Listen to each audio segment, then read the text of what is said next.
Hey, welcome to the Out of Spec Podcast. The Olympics are waning down, so we shift our attention once again to all things automotive.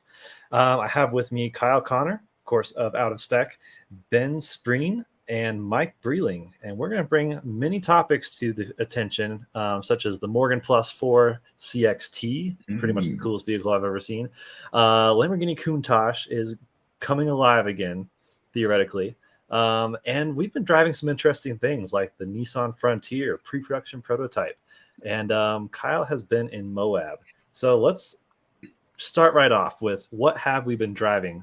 I wanted to throw one thing in here really quick. Kyle, you bought the smart car, right? It's yours? Right. So we needed some electric car news up front. And so the electric smart car that has been in videos for the last 3 years now, I think it's the longest I've ever owned a vehicle aside from my first car, is now ours forever. It is officially purchased off of lease. We sort of had planned this for a long time, but I don't know if Mercedes would even accept it back after jumping it and putting it through its paces all the time. So now it's ours. It's here in Colorado with us. We're getting it actually registered in Colorado, and which is an amazing thing to have a car that's legally registered. And so looking forward to spending some time driving around the smart car here in town. And it's going to be great. I drove it to dinner tonight with my new hat, and everyone laughed at me getting out of it. So that went well. Definitely a clown car with the hat on, for sure. Yep, absolutely. And then you were also in Moab. What were you driving out there? Yeah, so the Moab trip was awesome. We had a Tesla Model 3 Performance, my friend Drew's, that's lowered on some aggressive wheels and tires. Martian wheels, actually. And Drew owns Martian wheels. If you have a Tesla and interested in cool wheels, this is not a paid sponsorship. They're just awesome wheels. I have them on my car. They're great. So we took the Model 3 out there. We took the Sprinter, our Winnebago Revel, which is one of those lifted 4x4 Sprinter RV conversions, and camped out in the most amazing, rural, rocky desert environment, stars lighting up the night. Is the craziest thing ever. Saw hundreds of shooting stars. Did a lot of off-roading as well. Took the Revel actually to the sand dunes, got it stuck pretty bad in the sand dunes. If you go back on my Twitter, you'll see a picture of this, Jordan, and we can share it with the audience watching here on YouTube. 10,000 pounds and sand don't mix, apparently. Yeah, if you go up, it was just up there. Yeah, it was just there. There you go. Yeah, there you go. How far did you make it into the sand dunes before getting stuck? Like 100 feet? So I had actually been doing quite a few dunes, like going up and over them, like hitting them at like 40, and then it would bog down, but I'd like power through. So I was like doing full Saudi style climbing these things. And then I went on one, and then I remembered there was a steep drop off, and I hesitated, and then it just went and we were in deep. 2.5 hours and 110 degree Fahrenheit, trying to pull this thing out. Transmission temps were in the red. It was, no one was happy. And I had a blast. Like, that's what I live for, getting things unstuck. That was really fun. But at the end of the day, it showed some serious weak points with the Sprinter. It wasn't a lack of traction. It wasn't a lack of ground clearance. It was a lack of torque at low speed. And I've had this issue with this van at altitude where you just sit at wide open throttle on the torque converter, 1,1500 RPM. It doesn't build enough boost to spin. So it wasn't even that the wheels were spinning in the sand. It physically didn't have enough power to spin the tires to get out. So we pulled it out with a Honda motorcycle, and we had max tracks under the tires. And eventually, after I don't know how the torque converter is still in there, but it's in there somehow, we ripped it on out. So that was cool. But we did some serious off-roading with a Can-Am Maverick Rs, which is like a Razor competitor. And we went up Hell's Gate here. This was a wild experience. It took, 4 attempts. We were up on our side. Insane climb up of Hell's Gate. Probably the most challenging off-roading I've ever done. But this thing just goes over anything. You just point it, juice it, and it goes. I was very impressed with this unit. Turbo engine, similar to like the ones on the jet skis. 200 horsepower in this thing. It ripped. Geez. It was awesome. That's a lot of power More for than something my of that dad. It size. was crazy. I mean, you nail it off the line, spins the tires. That we had to sign so many forms about shredding belts because they make so much power that apparently they just destroy CVT belts. So like if you climb, you have to have it in low range and all this stuff. So we had a really good time with it, blasting through the dunes at maxed out speeds with 4 people. I mean, it just was incredible to experience this thing. So we shot a whole video, of course, in Moab that will go live hopefully tomorrow on Out of Spec Motoring, maybe the next day. Whenever you're listening to this podcast, it'll probably be on the YouTube channel or close to being uploaded. Really great time, though. Great friends, great alcohol, and a lot of fun driving. Yeah, it looks freaking awesome. I've never been to Moab, but we're not that far away, really. Like, how far was it? Just a few hours. You could just pop down. It's great. Yeah.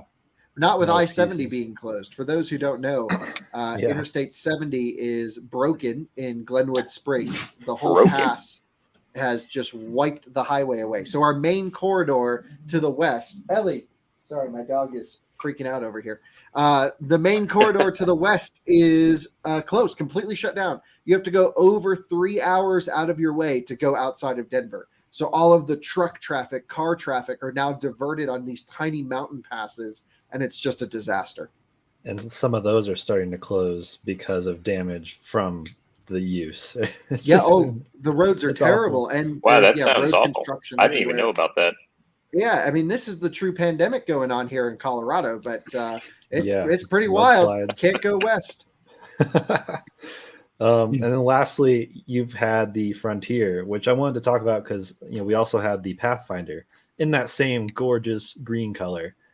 Is it the same color? I don't think it is. It's close. What was the I name think of the Pathfinder's green? I have to look at my notes somewhere, but it was close. Because this was called Tactical Green Metallic, and I don't remember being as excited by the green name on the Pathfinder. Yeah, they're both gorgeous, but Tactical sounds cooler. It sounds awesome. I mean, this Toyota has their Army Green. Army Green. It's basically Army Green. But Nissan's rendition. And you can copy my homework, but change it up a little bit so no one knows. Basically. So the color, Jordan, I don't know if you can pull up a picture of the Frontier, but we have some great shots of this thing. And so the Frontier has Nissan's midsize pickup truck. It's been on the market for 17 years in its current generation, something like this, a really long time. And finally, for 2022, there is a new one, which we got early access to thanks to our friends at Nissan. That was awesome. Timon and I did some off-roading. Lexi and I moved her house with the thing. Like, we really put it through its paces. And have to say, hugely impressive truck. I mean, I have spent quite a bit of time in Tacoma, and unfortunately, I didn't have a Tacoma to test side by side, at least with our initial test of the Frontier. But we will soon. And yeah, this thing drove great, looked great, was the right size, not perfect, had some issues with the steering in particular. It wasn't that efficient on fuel, but right size, great driving dynamics, very quiet on the highway, all around a great truck. I will say, just from looking at it, I really like it more than the Tacoma, actually. I just think it wears the proportions a little better. So it's going to be really interesting to see both those trucks side by side in a proper comparison from you out here. I wish I could be there for that. I really want to drive this Frontier. That's going to be the big question. I mean, look, I came into this like, okay, the Tacoma is the 911, right? It's the choice. If you want a sports car, you buy a 911. If you buy a mid-sized truck, you buy a Tacoma. Surprisingly, this is a better value on paper. This one was $44,000 maxed out, like as hard as you could go. And a TRD Pro starts at $44,000 before options. So the pricing on this one sits in between TRD Off-Road and TRD Pro. Its capabilities are right in the middle. This is the Pro 4X trim, the off-road trim. It is so good. It drives better than Tacoma. I don't care what anyone says. The Tacoma drives worse than this, no question. For what you do 90% of the time, which is sit on the highway or cruise around town, not off-roading, not carrying huge loads in a mid-sized truck, this by far drives better than the Tacoma. I think it looks just looking great at this too. photo, yeah. I mean, I'm not surprised it drives better. Yeah, so they put on hydraulic cab mounts, which are reduced vibrations 80% from the previous generation, which is like, that doesn't mean anything because the previous generation was like an ox cart. But, it basically, you don't feel a thing driving down the highway. It's amazing. Most mid-sized trucks shake when you hit bumps and you feel this twisting of the chassis inherently over small undulations. There was a hint of it, but it was not very prevalent here. I thought the off-road capability with the locking diff was awesome. It had just the right approach and departure angle for this trail that we had selected, which was like extreme trail, lifted 4x4s only, like ATVs recommended. And I just drove this thing up with, zero off-roading experience. And so got to say, love this thing and did not want to like it. I really just wanted to say good effort, still buy a Tacoma because that'd be easy, but that's not the case. Yeah, isn't that funny? So Obsidian Green Metallic or Obsidian Green Pearl is the Pathfinder. So a bit darker. And that's for the more 2022 metallic. Pathfinder, correct? Yeah. For the brand new one. Yep. So they took more of I guess it does look more off-road army green when I look at it this close. The Frontier, the one you had. Yeah, it's a different green for sure. Yeah, the other one was more Pathfinder forest green. This is more the new primer greenish. Yeah, I was going to say, I'm assuming it's like a flat green, like Tacoma's army green is, or their cement, or even their sand. Well, their sand color might be metallic, but they're all basically kind of a primer flat color. Yeah, this claims to be a metallic finish, but I don't think it is much. At least it gives the impression of these new flat paints, and they have a gray and they have a tan that matches up super well with the Toyota stuff. Of course, it's basically like they benchmarked Toyota. What a surprise! I'm sure. And just did everything they're doing and maybe slightly better in some areas. Yeah. Well, their engine makes more horsepower, so that's all that matters. Yeah, but the engine wasn't good. I was the engine of the transmission. Transmission was better, but still not. So here's my problem with Toyota transmissions. They always shift a little bit too clunky, and you can't select a manual gear. You just give it a min and a max, basically. Right. So all you can do is set the maximum gear that you're willing to go to, which is a gear limiter. Here, you have a manual selection. It's a 9-speed ratio. It sits at 2,000 RPM at 85. By the way, wow, which is just like super tall gear. I had it up to allegedly 120 plus miles an hour. Felt totally solid and stable. I didn't know it could go that fast, but I wanted to find out, and it did. It's probably close to the limiter. Yeah, I actually never hit the limiter. Could be pre-production. I don't know. I was like, I'm not going to push it harder than that, but especially on the closed course I was on. But yeah, very, very impressive truck overall. Is it too early to say this, but is Nissan kind of back? Like, they're back. The stuff looks good. You got the new Armada looking good, the new Pathfinder, the new whatever. I've already forgotten the name of it. Frontier. Thank you. Yeah, I can never remember.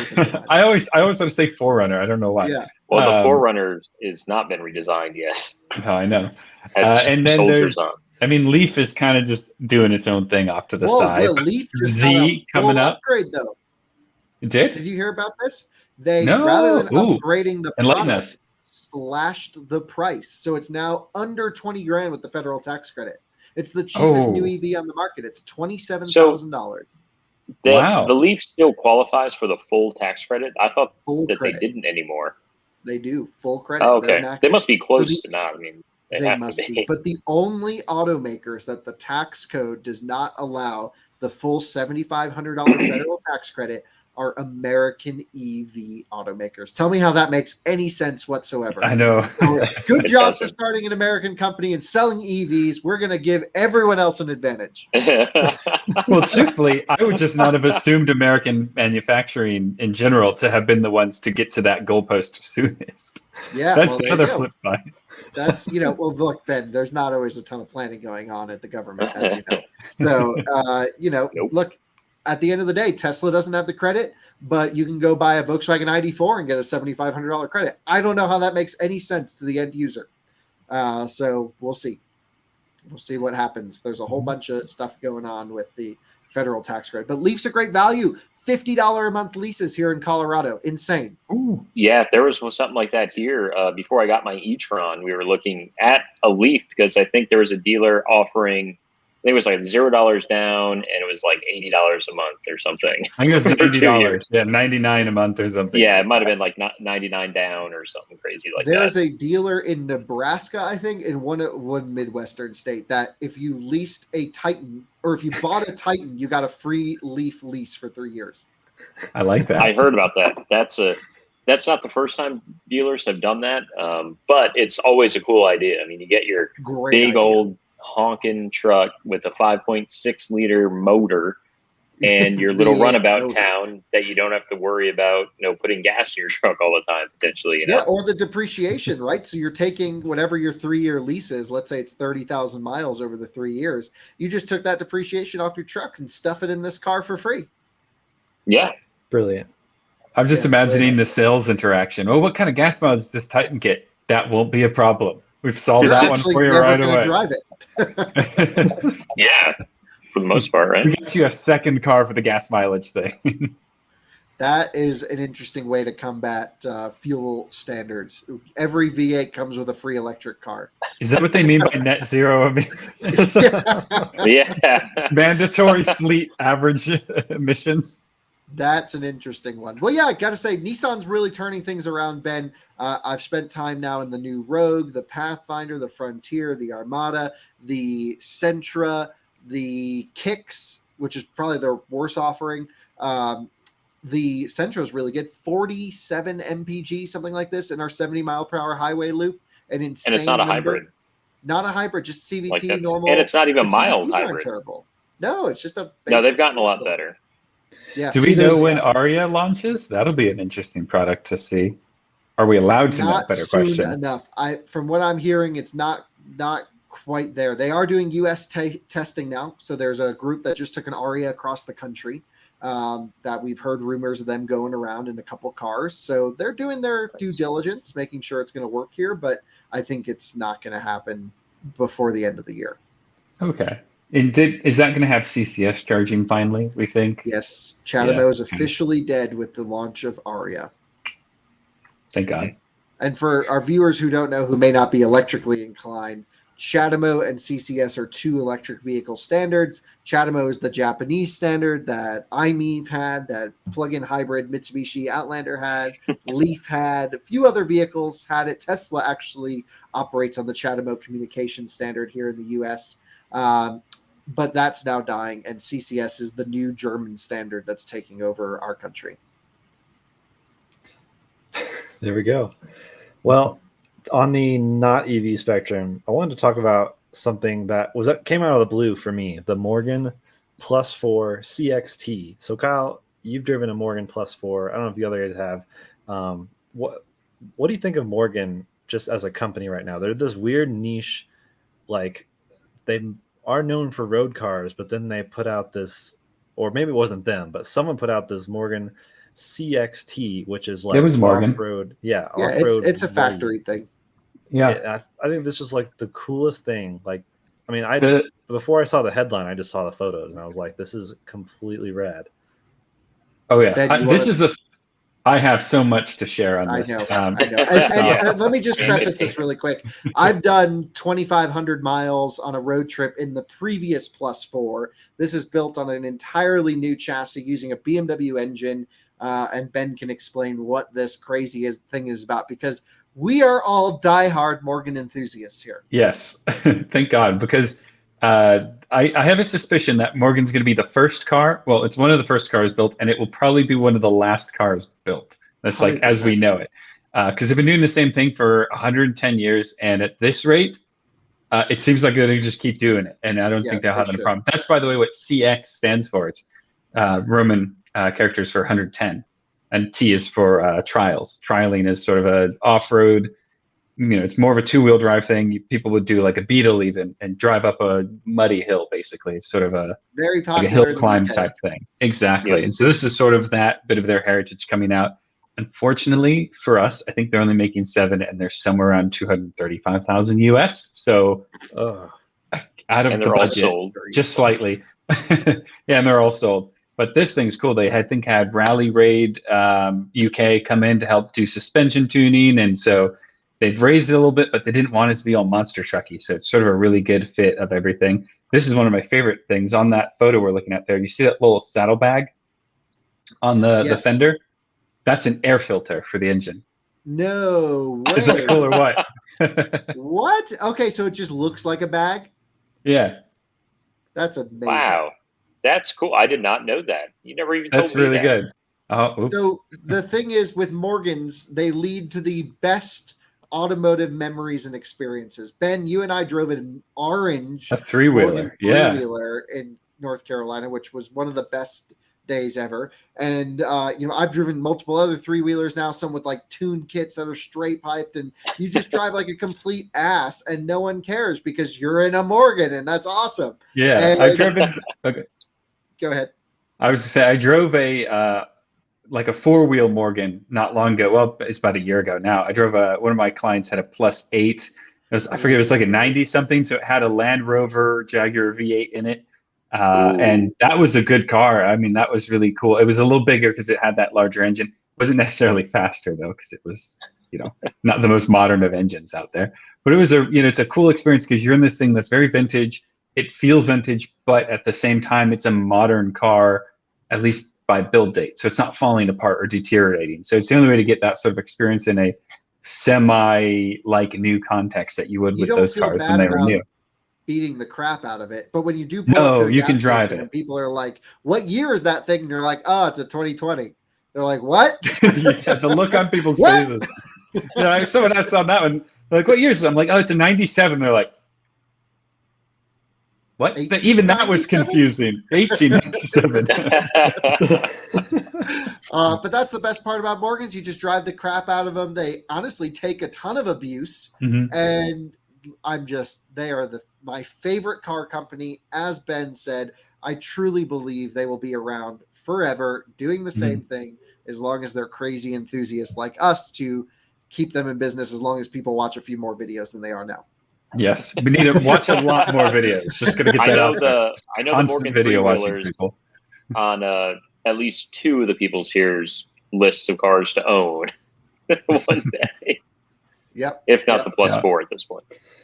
Yeah, and there's some other +4 is cool, and the +6 I think is where it's at. I wouldn't even bother with the +4. I think that's just mental. You put the BMW B58 inline 6, same engine in the Supra, in something that weighs as much as like a milk carton. That's pretty amazing. That's awesome. Richard Hammond has one that he let the community spec, which I thought was very interesting. Yeah. But for me, it's three-wheeler or nothing. Honestly, that's just... I'm actually going to counter your point and say I like the +4. This is just like the super 2-liter 6-cylinder version. Easiest choice. Well, no, it's just because you can't get a manual gearbox in the +6, and for me, that's kind of what I'd want in a car that looks like it's that old. I mean, simply. Okay, fair enough. Yeah. But then you put a tune on it still. You've got to put a tune on it. Then you're kind of even. That engine is pretty spicy when you tune it. You get mini GP levels of performance if you want. Another 50, 60 horsepower would be good. But I think one thing, a lot of people who aren't familiar with Morgan brand is that they should know is these are like really well built. So the way that it's handcrafted, there's still wood in the, English ash in the framework of the vehicle. It's no longer structural. It's more for like body structure and shaping. But, they've been doing things the same way they've kind of always done it. And there's a really good video I saw, must have been a year or two ago, of like a factory tour. And there's this like wooden jig they use, like it's got clamps on it, and they used to curve the wood. Yeah, for like the wheel arch or something like that. And someone who was touring the place said, how old is that? And the guy goes, I don't know. Let me ask this guy. He's been here for like 58 years. And that guy's like, no, that was here before me.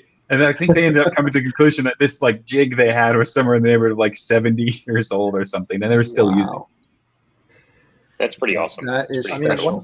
Once they sell all the CXTs, is it feasible that some other company could then try to offer to convert your +4 standard into a CXT?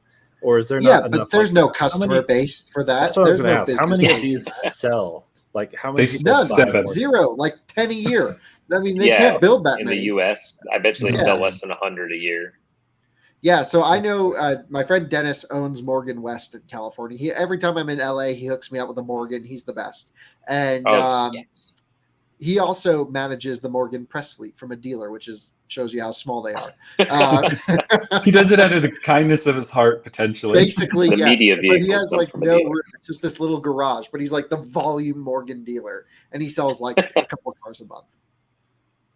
That's actually pretty good. A couple a month. I mean, He just had what's that? 50 a year? Aero. He had an Aero 8. Is that what it was called? With the Oh, mini yeah. headlights, Yeah. the really cool thing.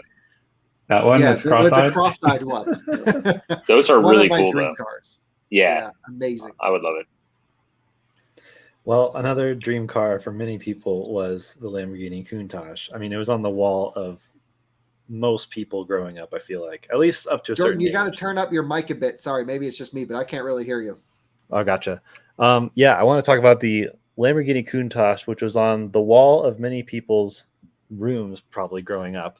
But I guess Lamborghini is finally like saying it's coming back, like officially teased. People had rumored about it for a while, and all they've given us is this image, which literally shows you nothing besides a shape of a Lamborghini. There's a new image as of an hour ago. really? Oh, how do we find that? And it I'll have to shows a find that. chiseled front end, actually. Surprising for Lamborghini. Really? Yes. I didn't Yeah. think they would go with the straight edge kind of chiseled look. You know, they're really known for their kind of curvy, round, Volkswagen New soft Beetle lines. styling. Soft Yeah. lines, exactly. Soft focus. Yeah, but look, this is going to sell. At the end of the day, they've done their research. They called all their clients. They said, will you buy one? And they said yes. So to them, no surprises here. People are like, oh, it'll never sell. Ooh. Yeah, there's the No, new nose. See, Yeah. this I don't They know what I'm probably- looking at, and I think I like it. So that's good They sign. probably have clients who just said, I have an open checkbook, put a number down, and I'll buy one. Yep. Good for them for understanding that the new wave is retro, but you got to do it right. Bronco, Defender, Countach. Yep. Here we go, baby. 80s Retro are back. garage only. I mean, you could do a retro, like a throwback garage of all the new rebranded or rebirth model cars and have some really cool stuff I in love there. that image. Oh, that looks Love nice. that. Oh, this is going to be the coolest thing ever. Oh, And a V12. V12. Is this Yep. going to have that hybridized system from whatever the last one they did was? Probably. That was yes. like I 20 believe it horsepower is, yeah. electric motor or something at Yeah. most. It was like capacitor based. This, Not really hybrid, this but could be like a my, mild. this could be my favorite looking car from them since, I don't know, Diablo SV or something like that. Like this looks Oh, that front different. looks good. Yeah, I'm a huge fan of this. I'll probably be able to afford a Morgan much sooner than this, but I love the design. It's funny because the first like teaser image came out and people were like, oh my gosh, is it going to be EV? And like they're doing what everyone else is doing and like rebranding an old name under an EV roof. But no, it doesn't look like it. It's Oh, V12 all the way. Lamborghini and electric do not mix. I don't understand this whole notion where you want a hypercar or supercar to be electric. Look, I like electric cars more than most people, and I'm a big proponent of EVs. But at the end of the day, the point of a supercar and a hypercar is to have a dramatic driving experience. For some, it's about lap times and numbers and buying a Rimac Navara that can go 0 to 60 and whatever, and can spin the earth backwards at the touch of your right foot. But for many, they want the sort of the entourage that comes along with a supercar, which is the noise pulling up to the club, the drama, the excitement, put your friends in the car and not necessarily drive it really fast because most people who can afford these are not good drivers, but, sort of have the experience of speed. And making a supercar electric takes everything I love about supercars away completely to the point where I'm like, I don't even care. And there are certain design exercises for these supercars, like the Lotus Evija, that I think, would never be able to look the way it does with a combustion engine. And that's to be celebrated as art. But I would much rather have something that makes noise and gives this sort of fulfilling experience driving it slowly. What do you guys think? Well, I think the point of a car like this is to be seen in it, at least the point most owners see in it. And how are you going to get people to notice you without the sound? That's, Well, you would just right scream, there. I'm in my Lamborghini. Look at me. Hey, look at me. Yeah, I mean, a point Lamborghini of a approaching. supercar, Make way. or a hypercar like that is to stand out. I mean, you're showing off. Basically, you're peacocking down the main strip. No, Oh, this yeah. is the latest and greatest. Yeah, yeah. Well, it's like in Raleigh, where Mike and Ben live, where I used to live. You know the guy who owns that club that had the Aventador? I was just Yeah. going to mention that. Yep. For that He's case, going to have an a electric Countach. car works, though. Yeah, but an electric car works for him because he wanted it as a publicity thing for his club, and it was just parked there. And a Via all day long. This is a whole nother pricing category, of course, but like Countach, I just think is going to be a worldwide hit. And I'm so excited to learn more about it. I just want to see more of it. Yeah, it's sad that it's like I think most people who buy it, or at least the first customers, are going to be the people who buy it as a, like an art piece. It will sit in their collection because it's a homage to the original, and a lot of the originals. Just wait till they hit the rental fleets. Yeah, they're going to be garage queens or driven to death because they're rented, not owned. And there's not going to be a whole lot in between. Las Vegas rental fleets, baby. Those will ruin a car in 2 seconds. 100,000 I mean, you miles. see Aventadors and stuff, fairly well. I don't know. At least I see an Aventador every once in a while on the road driving. So I figure this is V12 classification Lambo, probably be in the same rarity, would be my guess. Yeah. So I hope we'll see him around. I mean, I know a 17-year-old who drives an Aventador Roadster everywhere because I see him almost weekly, and I still don't understand how anyone thinks that makes sense. But hey, when you don't have to worry about depreciation, that sounds pretty good. Yeah. Yeah. When you stop worrying about money, you can do whatever you want. Right. Yeah. Just evolve beyond that. Yeah. But no, the noise thing is, I mean, that's like real. I mean, that's how you know a supercar is coming without looking. Versus, like, people are still impressed with electric cars, obviously, and they still have this factor that there's such a small percentage of sales at the moment where people see them and they're still like, oh, cool, an electric car. But I don't know, you see a genuine supercar, especially V10 or V12, V16, W16, whatever. It's people's minds get blown a bit because obviously they're more rare, but that noise, especially driving one, I was in the 570S McLaren, so not even the showiest McLaren, slower than a P100D, but it was more exhilarating because we rolled down the rear window and that engine's just roaring in your ears from right behind you. And it was more fun and more exhilarating. Yes, it's slower than most Teslas. Yeah, but you don't drive numbers on paper. Also, that's not even a particularly great sounding V8, and even then it was a experience for you. Yeah. Yeah, 720S, much better. A supercar should assault you via every sense you have. All 5, 6, 7, 8 sense. However many senses you want to have, it should be overloading them all. It's Just 5, like right? Mike's don't Audi even remember. e-tron, right? Overloading overload. is sensation. So at which e-tron trim do you get that scent that gets pumped into the HVAC? That only comes in the top of the line prestige model. Well, that's the reason to buy it right there. You can smell summer or winter. Yes, that is the believe- 2 scents you're allowed to smell. Summer is a bit strong. Winter's kind of nice, crisp. I like Winter winter. was nice. Winter Yeah, on It medium. was my favorite. Yeah, if you're on strong, it just smells like a smell that's meant to Smells cover like a up other JC smells. Penney. Yeah, Abercrombie and Fitch inside your Audi. Everyone's wanted that. But that just peaks 1 cent. But yeah. Right. Peaking But there's all a the lot of senses. cars with scents in them now. That's not anything special. I think Mercedes still has the best because they have the reusable cartridges. Mhm. And Ford said they were going to make one that smells like gas for the Mach-E, which they never did, which was dumb. I just Yeah, hate those that was PR stunts, but let's not go down that path. And yeah, so overall, I think supercars need engines. End of story. Yep, Yeah. agreed. They need to be. I mean, they don't need to be huge V12s. That's great that you can still get that, but I think at least a V10. Yeah, at least Like the you V10. want to, There we go. yeah, you want at least a top of the line big motor, not This just whole some AMG 2.8 going liter turbo. four-cylinder. Have you heard about this? Mercedes trying to make their AMGs plug-in hybrid All four-cylinder. 4-cylinder. Yep. Yeah, great idea on paper to engineers who have no emotion in Munich or Stuttgart, I guess. But to us, what? The point of an AMG is to make a ruckus and noise and screaming V8s. Yeah. We should drive electric every day so we have combustion engines to enjoy. And now they're taking away the best of the combustion engines. Focus on making your C-Class, E-Class, S-Class fully electric before you even think about putting a plug on an AMG.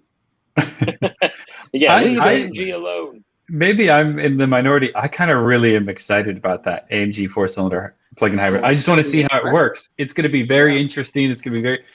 And this is probably where AMG's been going recently, because I kind of noticed that the people who are AMG buyers these days are not the people who want, I want the big engine in the little car. It's like hedge fund index people. They're all about data. So you give them a power flow, like the Prius does and stuff like that. Oh, at that point, that's its own form of entertainment. Get that out of the car. So. Did I get my return on investment for that poll? Yes, I did. Great. I'll do another one. When you do your regen stop, you do the Ford thing where it says, you recaptured this much percent of your charge. Oh, it pops up every time and blocks the important information on the screen. Mm-hmm. Yeah. I actually drove the Power Boost today. I put about 80 miles on one. Love it. What do you think? Awesome. Yes, it's great. It's the best conventional pickup truck I've ever driven. By I think. far. I mean, it was top of the line. So it had everything in it. The gauges, the big screen's very Did nice. Did you have the blue seats? No, it had this almost maroony brown purple kind of a thing. Oh, it was probably a platinum, not a limited. Yeah, I think it was platinum. I don't think it was limited, but it had paint protection film and a ceramic coat on it already, and it was 2021, so it got rid of with not very many miles on it. So great truck, really freaking fast though, isn't it? Oh, it's quick, and the power transition's pretty seamless. Yeah.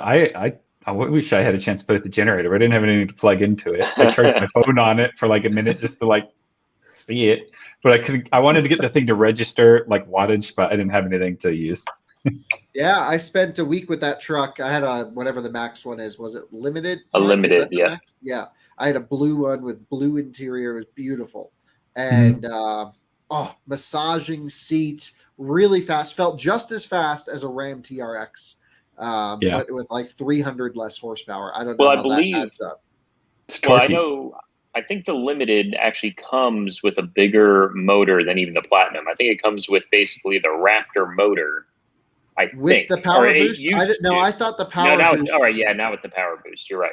Right, but you're absolutely correct. You get the high output EcoBoost in the high trims of Expedition and F-150, but not in the lower trims. Yeah, those high-end F-150s are just such a nice place to be. I mean, when Ford flew me out for the Lightning, they treated me to a top-of-the-line F-150 EcoBoost. But your reviews were totally independent, correct? Correct. The lobster dinner had no bearing on our opinion. Right. They flew me out there, gave me a truck, and I just said nice things about their electric one. Well, it's funny. They flew me out on Frontier, so not my favorite airline. And so when I get in the F-150 and it's oh, would you like a massage? I was like, please. And so it massaged me the whole hour and change up to the MPG grounds. And that was nice. But it was weird. It caught me off guard because it was you'll be expecting a brown F-150. So I'm looking for a brown F-150. And that Kodiak brown is about the darkest thing you can see aside from black that is technically brown. I literally thought it was black. You have a review going up on that, I think, tomorrow or the next day as well. Yeah, it was fun. So interesting to see the progression. My dad has 2012 F-150. My in-laws have a 2018. And they haven't changed a whole lot because they're don't fix it if it ain't broke. So I think they're fine. They don't pique my interest as much as they Tacoma, TRD Pro, and now the Frontier. But again, it's a different kind of truck. And we had the Ranger. Kyle, I meant to ask you how you like the Ranger compared to the Frontier, because they're actually more similar than I expected on paper, but the Ranger did not feel like I was hoping it to feel. Right. I don't know if it was the particular one that we had, but I couldn't give it a good review. I just thought it was all not good, to be honest. Engine torquey, but a million pounds of lag, rode like crap. I think ours, and it like rattled everywhere. And I was so disappointed because everyone was all about Ranger. And I was like, God, this thing, I'm like, why is it so bad? It had like old sync in it. And I was like, what's going on here? Yeah. Yeah, I wasn't impressed. Yeah. My biggest gripe with the new Ranger, I just spent some seat time in one briefly for work, and it was a Lariat trim, and it had some higher miles on it, but I would have thought it had like 200,000 miles on it instead of 60,000 miles on it. The way that everything just felt inside, it just, I don't know. Like I agree with you, Kyle. Like everyone's all about the Ranger, and I was excited for it because I mean, hey, it's a complete redesign, got to compete with Tacoma. But now I see why it was even like behind the old Frontier in sales. To be honest, yeah, honestly, I could not recommend the Ranger. Ford makes some amazing products. That's just not one of them. Yeah, I think that Ford will fix it probably very soon with the new Frontier being out. So that'll be exciting to see, especially with the new F-150 being so good. If the Frontier outsells the Ranger, boy, do we have an issue there, Ford. but that Maverick. Is the Ranger we get here even the same as the one you can get globally, like say you're in Australia somewhere? Because like their Ranger doesn't even look quite the same, and that was an old platform over there. Like it is an old platform over there, but it is different. They have like the Wild Track or whatever it is. They have like a Tacoma TRD style version of it. We don't get that either. So they have a Raptor too. Right? Yeah, they get a Raptor. Ranger Raptor, which would be cool. So the Ranger wasn't a new product coming to the U.S. It was just adapted to our market and came, I think, halfway through its product cycle. And we all got excited because it was the forbidden fruit that we never got, and probably the forbidden fruit we probably shouldn't have wanted in the first place. Well, they gave us the leftover forbidden fruit. Right.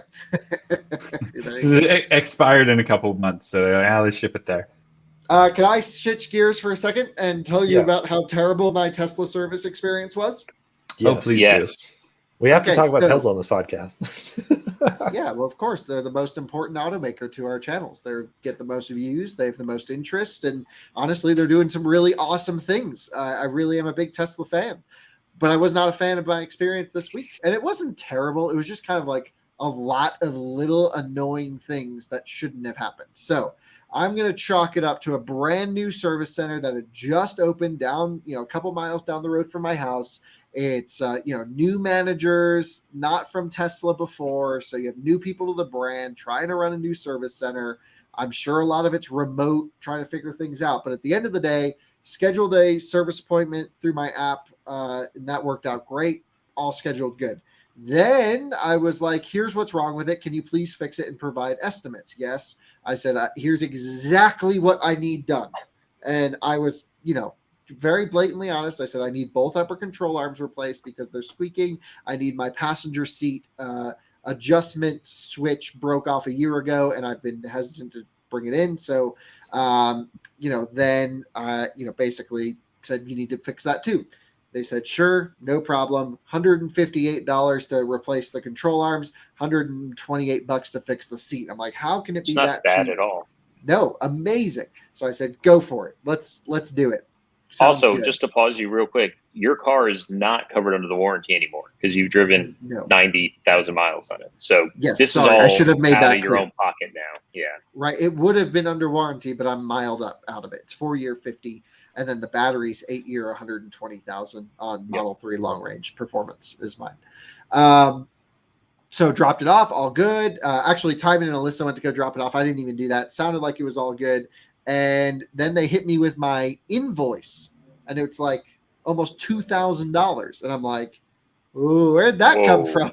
Yeah. And I'm like, okay, well, I said in the text, please replace the control arms. They're both squeaking terribly. And it was like $300 for the parts or something. I'm like, whatever. We'll either put aftermarket suspension on the car, just throw the control arms in there. I'll pay you for the parts. We'll install it ourselves. No problem. We pay Timon for all of our logistics stuff. So he'll spend a weekend doing that in the garage. And so, they included the control arms. That was fine. All good. And then I went to go pick it up and I went to go check my seat, and the seat wasn't fixed at all. It wasn't even touched. Meanwhile, I just spent like $250 for them to fix my seat. And they went over budget, which I paid them for. And then they didn't even install the parts. They left the parts on the center console. And I'm like, okay, I kind of understand the misunderstanding. I said, look, we'll install the control arms, but don't charge me labor for the seat stuff. And they also gave me all the wrong parts. That is very on point, on brand. Yep. So I dropped it off. I picked it up like 6 days later. They hadn't done anything, and they put the wrong parts in the car. And they charged me way too much for it. So that was my Tesla service experience, and why I hate to bring my cars in for service. In general, I've always actually never really had like great service experiences with any brand. Every dealership seems to be a little bit incompetent when it comes to little things. Sometimes it's great, sometimes it's not. Sometimes they give you false information. But generally, I would say this stood out to me as like a particularly not good experience.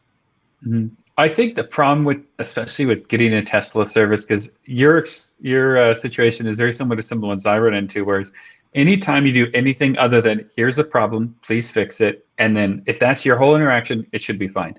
But when you add any complexity or anything outside of what you can do in the app, or just literally any change, it becomes impossible for them to handle. Like, I brought my car in for service once, and they forgot they had it for 6 days straight.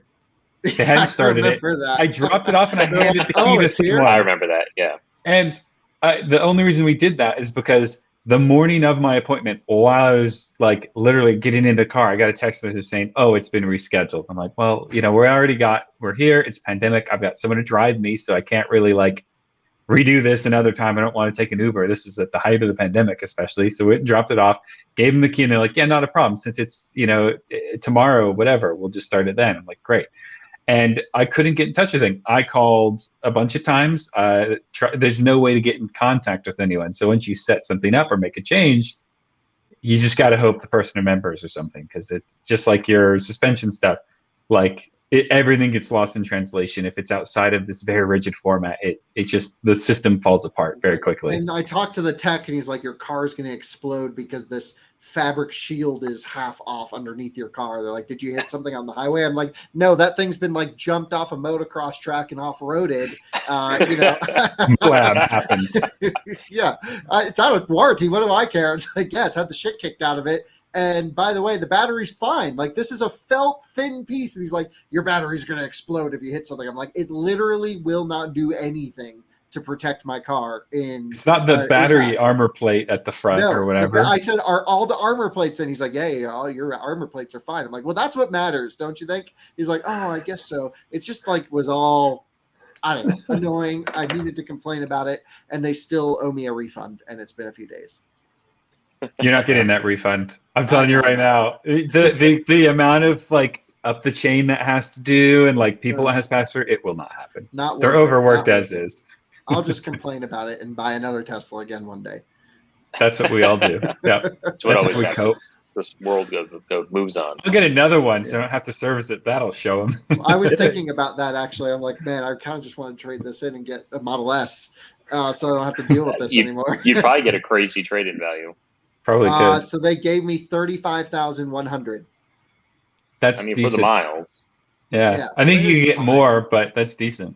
Yeah, I think I could sell it private for 42, something like this. That's reasonable for a trade-in, then, actually. Yeah. Well, I thought it was fine. It was better than Carvana's $22,000 and Tesla's like $18,000 a year ago for that same car. So they're paying up right now. But Vroom was like 37, because I really was considering trading it in for either on a Taycan or a Model S. Mm-hmm. Well, if you were to order a Model S now they just raised the price $10,000, you'd probably get your car sooner than someone who originally pre-ordered that car and got it for the cheaper price. Because apparently Tesla, what's going on, doesn't it? Not. Yes, I was going to say there seems to be that Tesla is pushing back those original reservation holders in favor of people who are buying them now because profit. Wait, so are you saying Tesla's interested in making money instead of just selling electric cars to make the air cleaner? Yeah, I mean, they're interested in being an actual car company. That's amazing. Making a profit. Well, look, honestly, they have some shady business practices. No way around it. They have some shady communications on autopilot, but the cars are amazing. They're so great. They're great cars, but what a terrible company. A Cybertruck with that hat, though. That would be a combination. Look, I'm going to rock a squatted Cybertruck with this hat. Carolina spot. Yeah, I'm Carolina. You know, they have like this. Okay, first off, Cybertruck's not a thing. If it ever becomes a thing, maybe. And they actually have this loading ramp that like the back drops down. I'm gonna pull whatever fuse I need to lock it in that mode and just ride that thing squatted. Carolina squatting's illegal now. In your state, not mine.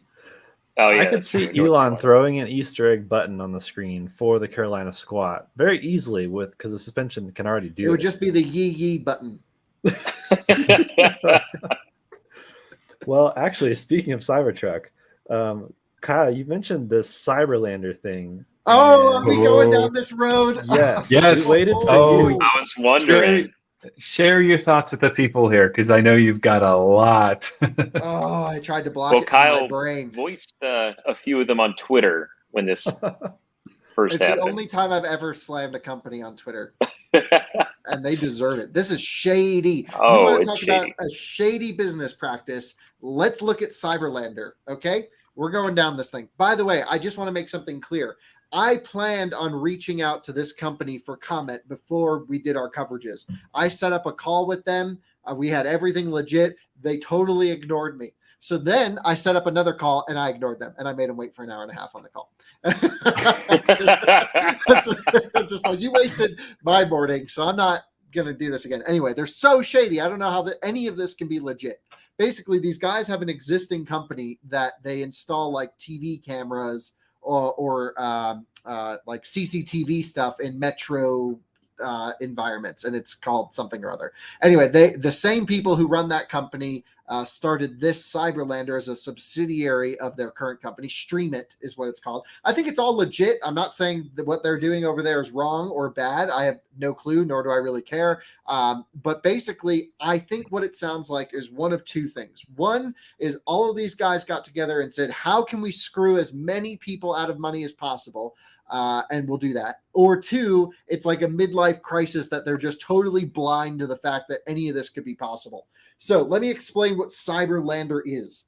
It is a device, an accessory that they are taking reservation pre-orders for.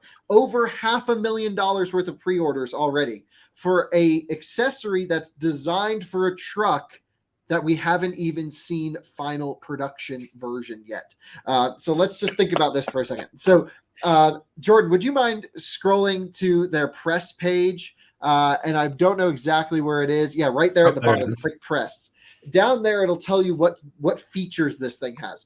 I don't know if any of you have ever been near a pickup truck before, but I recently just put a queen size mattress in the bed of a 5 1/4 foot bed. Not nearly as long as Cybertruck. This is 6 and a bit. So a fairly large bed, but not quite an 8-footer like a 350, elongated truck. Go all the way down to the bottom first and then scroll up. And you'll see, you'll see kind of what this thing can do. So here's a little graphic. It's like a camper that goes in the back of your imaginary Cybertruck because there's no such thing as a Cybertruck. So it's an imaginary camper for your imaginary Cybertruck.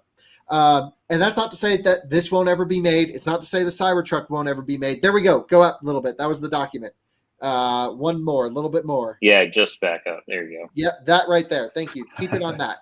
This is everything they claim that something will do that will fit in the back of a pickup truck. It will have a kitchen, a living room, a bedroom, a bathroom, and an office. I have one of those big ass Sprinter vans that doesn't even have half the things that this thing has. It has heated floors. It has a 40-gallon water tank, which they're like, oh, we're going to put it in this little tiny underfloor storage. And it's going to have, so if we go to the homepage, there's a spec list of everything. The numbers don't even add up. Let's just be honest. So nothing here is making sense for Cyberlander. So to back up a little bit, these guys have created a product for an imaginary truck and taken money, and my guess is just going to go off to Aruba and steal the money. The dry weight of this thing's 1,200 pounds. The wet weight is 1,360 pounds. That means fresh water and gray water and everything like this. If you just add 40 gallons of water at 8 pounds a gallon to that 1,200 pounds, it's way more than what they've quoted at wet weight. So it just shows you they're not even good at math. They don't even know what they're doing here. They claim it's going to have 500 watts of solar and it's all going to move out and slide, but nothing in their design goes with latches. They say it's going to have 20 kilowatt hours worth of batteries. That's like, what, 800 pounds worth of batteries? Where are you going to put that? There's no room for any of this. It's going to sleep 2 people and 2 children? No way. I mean, just totally not even in the realm of possibilities here. So when you really start digging into this thing, it sounds like a great idea because they basically put on this list. Let's move around a little bit. Let's see what else we can find. They've basically put on this list everything you could ever want in a camper, but somehow it's supposed to fit in the bed of a truck, which it won't. I don't believe that you can't necessarily have that amount of room to accommodate that, the people sleeping in it, but none of it's going to be in a functionally a pleasant way to use that space. It's such a small space to have all this in there. It's going to be like an IKEA challenge every time you have to like configure it to an office, to a kitchen, to a bed, to a is there a shower or something in there? To a shower. Bathroom? Go oh my back God. to the press page where we can see some of those graphics because they're just all CGI, by the way. And these are just like, it's just a total sham. No other way around it. I don't care who you are, what you say. These people have no history of manufacturing. They claim they do. They like manufactured like computer boards for these, CCTV systems. They have no idea about heavy manufacturing. They have no clue, obviously, what to pitch to someone. They're pulling a full Elon Musk here, over promising everything. They're not going to be able to deliver any of this. By the way, look at that luxurious living room out in the middle of a field on that picture. This actually makes me angry. I feel bad for the people who have spent money reserving this totally inaccurate device. They say it's going to turn into all of these things. So it won't be a living room and a bedroom at once. But if you scroll down, you'll see a little image, a GIF of it actually moving in real time somewhere on the press page. And basically there's nothing in it. Yeah. So go to that bed transformation. It was just up there a little bit. So click play on that little video. Here we go. Watch this. Look at this. So they're just imagining you're going to have nothing inside of your Cyberlander. So like, let's have all this camping gear, but you can't put one thing in there because you got to pull all your crap out of it. Are they also claiming to have HVAC in it too, by chance? Because that's going to be even tougher. Oh my God! There's not really such a thing as a compact YouTube channel. Yeah, Jordan. That's your shower. Yeah. Basically these are pressed ones that we can play because it says it's for the press, but I don't want to get copyright for playing their YouTube channel, even though they link. I just don't want to deal with it. Basically everything here just seems totally ridiculous, and it's just completely made up. They have no prototypes. They have no material selections. That heated floors, you got to be at, what the hell? Electrochromatic windows for tinting. That is not cheap. That's granted, they said what, 50 grand. So maybe they're like actually pretty good on price, but they're talking about a lot of complex stuff. I mean, the supply chains for this, the bill of materials alone is going to be quite extensive. But if you give them I do hope they can accomplish their goal. That's what I'd say. Like, I don't want them to fail. I want to see them try and do it more than anything. But if they can do this, I think we should just buy one. They're not going to. Don't give. This is not even like. Don't waste your energy thinking this is ever going to be possible. I know that's why. So I feel very confident in that. To see what features start falling off the list. Like once there is a real Cybertruck made, we know the specs and dimensions of the bed, the cargo capacity, what it can haul. Then we'll see what actually falls off this list, or if this even ever gets made, if it's even possible. Because there's no way. Money and run. I just don't see how 4 people can even stand in that space. I can't even let alone 4 sleep people in my Sprinter. That's 26 feet long. Yeah, I know your Sprinter can't sleep technically 4 people. What's it, 2? No, it cannot. 2. Yeah, and they want 4 people, well, 2 adults, and 2 children. I don't know how big the adults are, children are, but this is totally there's no way. BS. Look, I'm pretty sure we've all stood in the back of a pickup truck. There's no room. I've stood I in the back just of a put a pickup truck with mattress two in the people. back of a pickup truck, and it couldn't Yeah. fit. Like a queen size mattress couldn't fit, and they're saying, "Oh yeah, it's going to have a surprisingly breathable RV queen bed." No way! And it just Not gonna folds happen. down into the bed of the Magically. truck, and it's solid, right? Like it shows Yeah. like a cover over it when it's down, and it has a TV, a sink, a Right. shower. That's I like right. how The it whole talks thing about- folds down, which is not. We don't even know the dimensions of the fire. So I watched some interviews with these people. They're like, "Well, we took the measurements that we saw from the Cybertruck reveal, and if we measure the length of the bed, then we have all the other dimensions possible on a made-up complete truck. Like this truck is not final production. What was released at the show. So this is a total sham. I really feel bad for anyone who spent money on it. I feel bad for wasting energy on this. I was going to release a whole video as to like doing a deep dive of this, being like, how is any of this possible? And it's just not. I mean, look, could you put a bed in the back of a truck? Could you put a bathroom in the back of a truck? Could you make something that kind of folds and moves around? Absolutely. I'm not saying that's not possible. I'm just saying they are way over promising and they have nothing to back it up, and they have zero prototypes that aren't made completely of cardboard. I don't even know if they have the cardboard ones, because a queen bed's over 6.5 feet long. So granted, that does use some tailgate space there, but that helps. They say it's unobstructed and it looks like it folds up in the back. I don't know if the tailgate goes up or not, but Makes no sense. that's I just a tight love the fit. whole 40 gallons of water thing, but my giant Sprinter only has 26. Yeah. 40 gallons is a lot. Plus a 20 gallon gray water tank, I think I saw. 60 gallons of water capacity. It's that's not possible. And they're like, well, that's going to fit in the underfloor storage. Well, then where are you going to put the batteries? Where are you going to put all the hinges to make this work? And they're like, these people are and living the in wiring a for dream the world. heated floor. They really are living in a dream world. I'm sorry for anyone who's Yep. put money on this. Try and get money out. And then should we just finish it off with the kicker, which is they try to do this giveaway, which, you know, nothing against Fred at Electric. I actually have huge respect for his work ethic. He's always the first one to get articles out. This is not a knock on Fred at all. Friends with him on Facebook. You know, I think the dude's legit. Really like Fred, actually. A lot of people don't. I do. I think this is crazy. They did like a whole giveaway for the Cybertruck. I have all the terms and conditions that say like one entry equals one thing, and you share around through your link or whatever. Fred Lambert won the random giveaway.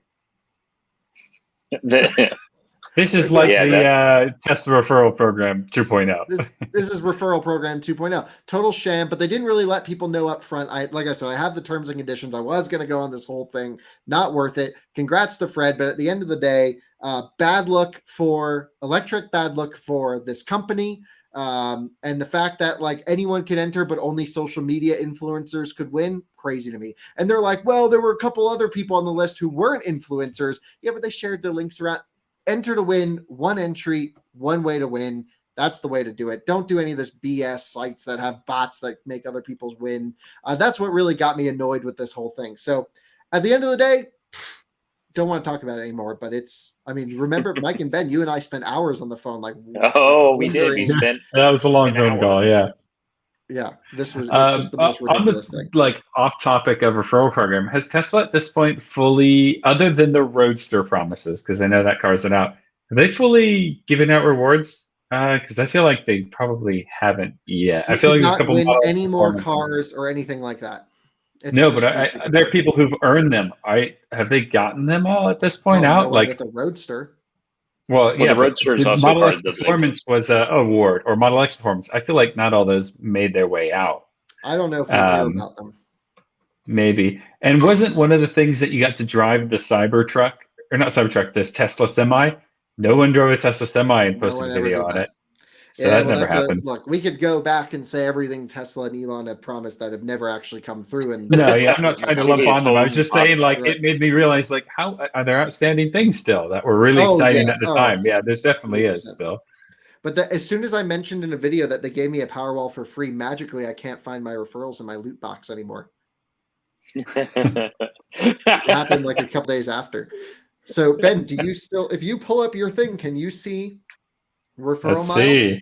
Because I had, I don't know how many, but a lot. And now when I go to my loot box at the top, it doesn't show free supercharging miles anymore. which is fine, whatever. But if So I go to the Tesla but they do website, expire, but it would be strange of them to have expired mine at this expired- early stage. yeah, 2023 or something like this. If I go to the Tesla website, it still says I have X number of free supercharging miles. It's just out of my app. I might have to scroll over to your. That's a And little my car's weird. still on free supercharging, so I don't know if they took it away or if it's a glitch. Maybe it's just the app. Yeah. Yeah, I doesn't don't see it for your car. It just shows nothing. right. Well, there we go. Anyway, it doesn't really matter. So what else we got, Jordan? We're hitting our hour mark. Yeah, no, that was about it. Other than didn't Ben want to talk about pink noise? Oh yeah, this is kind of a fun little like tidbit. Mercedes for a while has been using what they call pink noise as a safety feature. And so one of the biggest issues in an accident, well, I shouldn't say one of the biggest issues in an accident, There's because a lot of clearly issues in an accident. there's a lot of issues, and probably the physical, like, a crumpling of material might be the biggest. But one issue is, it's a very loud thing, and if your ears aren't tensed up for it, it can cause hearing loss. So Mercedes has this cool feature, and I'm sure maybe some other manufacturers do, but I think Mercedes is well known for it. It'll play, I think it's 80 decibels of pink noise, which basically sounds like static or background noise, almost like a white noise. And that will get your ear muscles or whatever that is, to tense up and kind of close in and adapt. And then that way, when the actual impact happens, it's, your body's prepared for it. You don't end up with that, permanent hearing damage, which I thought was cool to learn about. It's a very interesting form of safety feature we don't often hear about. Yeah, Mercedes just goes to extreme lengths for safety. Everyone always says Volvo and whatever, but they really just go all out, I think, and they always have. Mercedes, to me, has been leading safety for a long time. They'll invent a new thing to protect just so that they can come up with a new feature. Right, and then patent it, of course. Yes. Well, real quick, before we end, I know we're a little past our normal time. There's one subject I want to address, which I'm sure if you've been watching this video, you've seen, and we've referenced it a couple of times, but Kyle does have a new cowboy hat on his head. And I'm just curious, Kyle, I want to ask you, it was a bold choice because I had no idea that you were actually interested in cowboy hats. And I know that people collect them, and it is, a pretty popular personal item. But what drew you to go out and finally buy one? So I've been searching for a solid half a year. I've been researching hats. Wow. You got to respect the hat to wear the hat, the lifestyle. Mm-hmm. Been looking at land, kind of want the Out of Spec ranch. And I thought, well, you kind of need a hat. And, I didn't want just like any off the shelf hat. This is, I have a couple like straw basic hats, but for your really nice hat, I don't know. I did not know if I could pull it off or not. I'm still not sure, but I've worn it all day today. It's great. So I went up to Wyoming. I found like a custom hat maker. We spent all morning shaping it, getting the right materials down, the right band. I wanted it understated. So very premium, very understated. And so to me, I think it's just a representation of the Western lifestyle that I've appreciated. I don't want to come off as I herd cattle and I work on a farm all day long. That's not this type of hat anyway. This is a beaver hat. What I wanted to show was that I at least appreciate Western culture. I live out here now, and I look really funny getting out of my smart car. And I think that's really what it comes down to. You did it for the clicks. I knew it. The smart car. Well, I wasn't sure if I was going to ever wear it in a video, and then I took it off before this podcast. I went, what's it on? It's going to stay on. Well, it does look good. It works. I think you can pull it off. So I think my round head helps quite a bit. The modern glasses, though, with the cowboy hat, it's a weird mix. Somehow I think it works. But, it was not causing any issues on my idea. At least I thought it was fine. Look, I kind of feel pretty cool getting out of the diesel Sprinter with my cowboy hat, though. I think that works pretty well. Is there a name for that specific hat style you have, or? Yes, I can't remember. So basically, you get a hat 8 hours in. You shape it into the certain styles, and I chose the traditional style, but I can't remember the name of it. I was not aware there was so much customization and personalization to those hats. Like they had to be fitted to your head and all that. So that is something new that I just learned. I've been thinking up cowboy hat quotes, and I think this is my favorite one. A hat can define a man, or the man can define a hat. That is a car commercial right there. We'll work on the commercial. The new Ford Bronco. Do you drive a Ford Bronco? You need That is one of the Bronco these. hat. Love it. Hey, we're gonna have one to test soon. I'm gonna wear the hat. Yes. Perfect. I can't wait for that. Well, Awesome. thank you for bringing up my hat. It's still a little bit self-conscious. Went to dinner and was like, people are kind of looking at me a little weird, and I'm like, I kind of got to own it if I'm going to do it. Well, it's also a Wednesday night. Like if you went to dinner on a Saturday night, it probably would fit in. Like, oh, this is going out hat. This is a I gotta fine tell you, dance. I don't know dinner what hat. to do though. I'm driving down the road and there's just a whole bunch of ladies chasing me. I'm like having to run around everywhere. It's just a side effect of wearing the hat. Don't know what to tell you. Fort Collins life. Awesome. That's right. Well, thanks for a great episode. Thanks for joining us, everyone. Check out our other stuff. We are Out of Spec in a lot of places, but especially here on Twitter, as well as YouTube. We have a variety of channels. We're doing writing. We're doing a lot of things. Of course, we got Kyle with It's Kyle Connor on Twitter. Ben at Benji_OOS. And Mike is M_Breeling. And I am Jordan_Schiefer. So again, thanks for joining us, and we'll see you very soon in another episode.